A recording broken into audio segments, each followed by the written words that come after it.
right? Looks me up and down, calls me the F. I need to change my streamer setup because that corner is too small. Originally, this was supposed to be the streaming room. I figured that for this video, instead of just like showing you guys my change of setup, I'm gonna tell a story about the time I got called an F at work. This was probably a couple years ago. So this was a while back when I had my original job, before TikTok, before anything, Instagram, famous, whatever they call it. I was bagging groceries for tips and working at GNC. As you can see, I have my chair, my phone, and TV, well, monitor, mic, monitor hooked up to the TV. Yes, I got it to work. But that's another video of troubleshooting frame rate issues. So we're going to completely revamp this setup and take my desk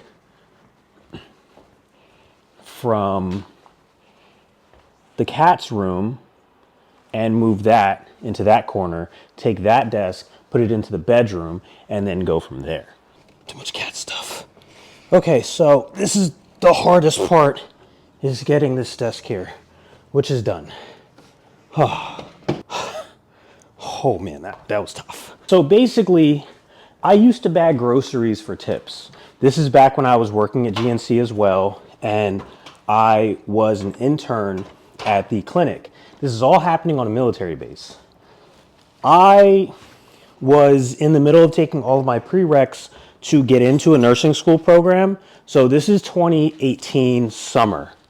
And mind you, 2018 summer, great summer for me, because I had 3 jobs. I was somehow managing it well up until that day. So that's the backstory, is that we bag groceries for tips at a supermarket on the military base. I never really interacted with this cashier. I never had a problem with her, but I also never paid her any mind. So I don't know if that's why she had a problem with me, is that I never like kissed her ass. But in this case, it was like, I never really cared much for her. So that was my justification. I didn't really care much for it. And a lot of this stuff is not going to go in the new streaming desk. So, boom.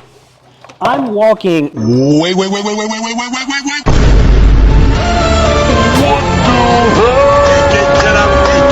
hell?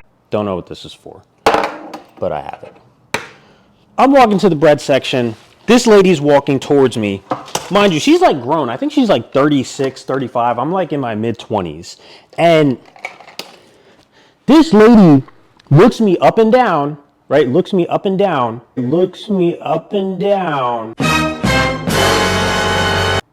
Calls me the F. I'm not talking about like a fuck something. I'm talking like the FGT. And I'm looking at her like, Oh, I get it. I turn around. I keep seeing her walking, and I'm like, what? I keep walking, and I'm just sitting there thinking, like, what is going on? Like, how did that just happen? What do I react? And I was like, you know what? I'm gonna snitch. So I don't even go get the bread. I just say, fuck it. And I leave to go to the front register. And when I go to the front register, it's the management is there. And I was like, hey, I need to talk to you right now. And they were like, oh, give me a second. And I was like, no, like right now. Like, I need to talk to you right now. So they were like, okay, what's going on? Pulled me in the office. And I was like, yeah, your cashier just called me a F. I don't know what her problem is. I don't know why she did that, but your cashier just called me a F, and I got to write this up. Like, I'm going to write this up.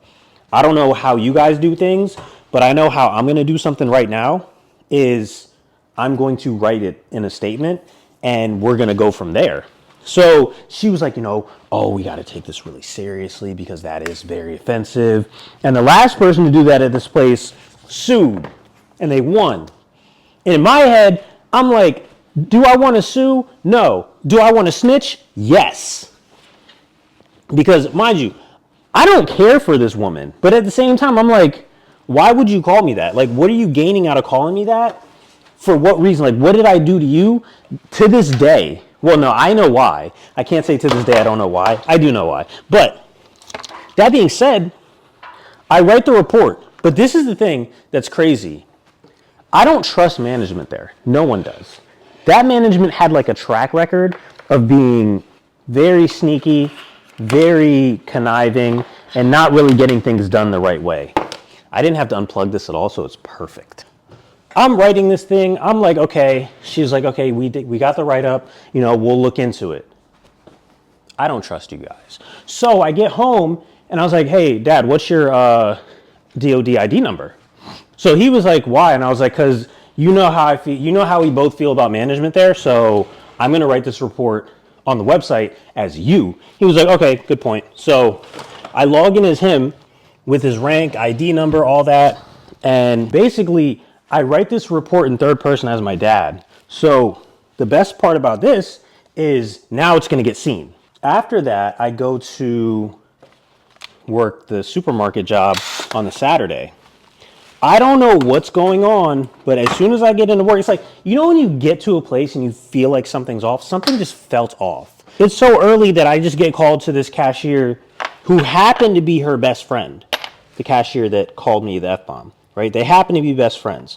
But what I didn't know was that I was going to walk into some crazy shit of her crying. The cashier, right, the friend, was crying at work. And I'm like, okay. And the first thing she said to me was, Jamel, do we have a problem? Because I just lost my best friend and I don't know what's going on and she's not talking to me. And I was like, I have no idea what, first of all, I have no idea what you're talking about. Second of all, I think it's a little unprofessional to talk about that in front of the customer, because she then said, she was like, yeah, I'm getting investigated and I don't know what's going on. And I'm like, and you're talking about investigations and shit in public? Like, come on. In front of the customer. And then I guess she has to go away to cool down. And mind you, this lady's like old. Like, she's a grown ass woman crying in public about this thing that's going on that I don't know what's going on yet. So come to find out that after I wrote the report, right, the supermarket put it under investigation. One day later, they sent people out to talk and interview and do all that other stuff. And I was like, wow, if I would have just left it at that handwritten note, nothing would have got done. Because what's funny is that manager that I wrote it in front of said to me, oh, I don't know why'd you write it on the website too? We were going to handle it. And I was like, well, honestly, I told her straight up, I was like, honestly, I don't trust you. Like, I don't. And it's nothing, I told her, like, it's nothing against you, but I'm not going to come here as a customer or as somebody that works here. I finished my day at work. Like, my boss at the time, she's very cool. Like, she understands everything that's going on, and she's telling me, like, hey, don't talk, don't say anything, just work and go about your day. Don't talk to anybody, which is already what I was doing. But in this case, it was more so kind of cover your own tracks. Like, don't do anything extra while this is going on. The week that this is happening, like it's Saturday, Sunday, boom, I work, nothing happens. The week that it happens, I go to work, I get a flat tire. I've had my car at the time for 4 years, never had a flat tire before. And the way, I'm going to find the picture and put it up and see, like, just the way that it was punctured. I feel like that she punctured my tire, but I can't prove that, but I can't say that it's not a far off theory that I think she did, but who knows? I don't know. It's 2018. It's not 2008, 2009, 2010 Call of Duty, Halo chats. It's not that time anymore. So to get to the best part, so she told this lady that she was friends with that, oh, I did call him that, but I didn't mean anything by it. So the friend literally told her, she was like, I can't, you can't call people that. So The best part about this was the friend that she confided in was also the customer service representative. So the representative called me and said, hey, I did talk to her and she did say that she called you that. And she thought that it wasn't anything big. She didn't mean anything behind it. She wasn't trying to insult you. She wasn't like thinking. So the investigation ended in my favor and found out that she ended up leaving. So they gave her the choice, like either you leave or we fire you, one or the other. And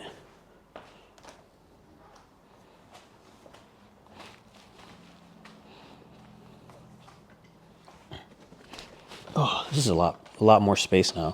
And, she left. She just said like, okay, I'm going to leave. And I found this out because the store manager brought me into the office, right? He was like, oh, I just want to let you know that we did like end up letting her go. We gave her the option to stay or leave and she chose to leave. So, just wanted to let you know that. And I was like, she is still like, apparently she got a job at the daycare on base. So she's still going to be on base. And I was like, I really don't feel like that was handled the right way because of the severity of that word. Like, let alone if that happened in the real world, man. But at the time, like I'm in school, I work for the government. I have 3 jobs on base. I couldn't really afford to let this be a legal matter. I don't have the time. I don't have the money to pay for anything. So it's kind of like, hopefully the system does right. The system did somewhat right for me.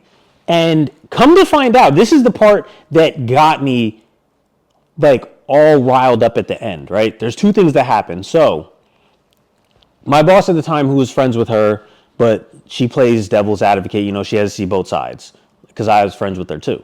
My boss says to me, hey, so the reason why she called you is because she thought you were spreading the rumor about her. And I looked at her, I was like, what rumor? She was like, she thought that you were telling everybody that she had a fat transfer, like the liposuction. And I was like, huh? What? Shit must have been botched because I didn't even notice it. The thing was, I told my boss, I was like, no, I feel like it's because I never kissed her ass like the other people did because she thought she was some hot shit. But in my eyes, I'm just there to work. I don't care. Like I have my friends. I'm not there to make new friends. I'm just here to make money. So this is all because she thought that I spread the rumor that she had a fat transfer. Mind you, so stay with me now. Take it back to the cashier that was crying in front of me, right? Saying if like I lost my best friend, blah, blah, blah, blah, blah. She was the one spreading the rumor. She was the one telling people that had a lipo, had fat transfer done. And it wasn't that good. And I was like, you know what? I don't care because it's over. It's over. So a month later, I go to the supermarket to bag and my boss was like, hey, I got to talk to you again. And I was like, oh, what's up? Like, we're cool. We talk about everything. She was like, I just got this message from boom. It was like, the message basically said, hey, does that fucker go to the gym on base? Because if he does, I'm going to report him for SA if he looks at me. And he's not, and he doesn't even have to look at me. If he's just there, I'm going to report it. I was pissed at this point because there's one thing that I had on that base is that gym, the main gym on the Air Force side. I had been going there since I was in college and then even after that. So I was known there by the employees, by the gym goers. I was always there every day, every night, whether it was basketball, weight training, I was in that gym. I'm not going to say I was a household name there, but I am going to say that a lot of people knew who I was and I knew who they were, and I always stayed in my lane. I was good people with all of them, to the point where now I do work for the government for a different unit, to where that unit that works at the gym has done my unit favors, and I was coordinating them, and vice versa. So her saying that she was going to report me, 1, there's cameras everywhere. 2, I didn't even notice her. I didn't even see her at the gym. That's how crazy it was. Because that's when I was thinking like, okay, now I got to fucking look around. and make sure that if you're over there, I stay over here. This is before Joey Swole was calling out all the dickheads at the gym. Sent a false accusation because you were still pissed that I made you leave a job that you were leaving anyway, but you weren't happy with your life. Like, I don't know all I know from what I heard over the years back, like from 2019 to 2021 was like, oh yeah, she had to go back to her island. She broke up from the divorce. Like the mom never liked her on the husband's side. I was like, karma is a straight bitch, right? But my thing is, don't lie. Like, don't lie. Because if we were in public, I would have lit her ass up. But we weren't in public. We were on a military base. So, welcome to my new stream setup. Got the mic, which can reach my face. I have a laptop now, which I can pull up, like, I can see if I can do like a dual monitor thing. I don't have anything else. So the next video is probably going to be in a week. So that's it. Bye.